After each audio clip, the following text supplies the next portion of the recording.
Funding is running out for a program that houses veterans with disabilities. Operation Turning Point provides permanent homes to 33 vets and their families. They found out at the beginning of the year they have until April to find their residents a new place to stay. Greg is president of the Center for Veterans Issues. He and other worried residents like Andre and David spoke exclusively to our Miriam McCarr.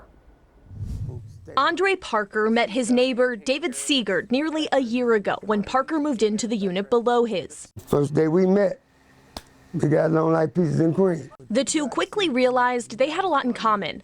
Both are military veterans with wives and children who have overcome homelessness with the help of the Center for Veterans Issues. They have done a world of wonders for anybody that they come in contact within Operation Turning Point, which is the program that we are in. Operation Turning Point provides permanent housing support specifically for veterans with disabilities. Over the past 13 years, it's helped over 120 veterans just like David and Andre. But a sudden cut in their federal funding is now putting an end to the program and leaving dozens of veterans in limbo. We were informed in January that we lost our funding in December. Greg Fritsch, the president of CVI, says their team had no indication their grant would be canceled. We had been told that funding would continue, so it was kind of out of the blue.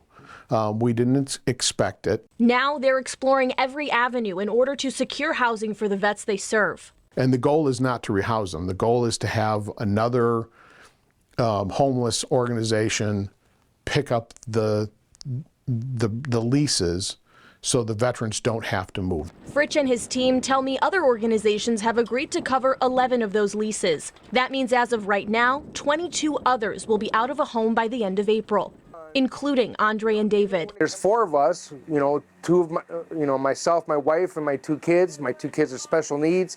This is not an emotional thing that we need to have at this point in time in our life. Everything's starting to work itself out, and now this bomb is dropping again. Fritsch and CVI case managers are working tirelessly to find more solutions. The last thing anybody wants is for any of these people to hit the streets again and to become homeless again. While these veterans hope for good news. I hope they can come to a solution for us veterans. Take care of the people who took care of you first.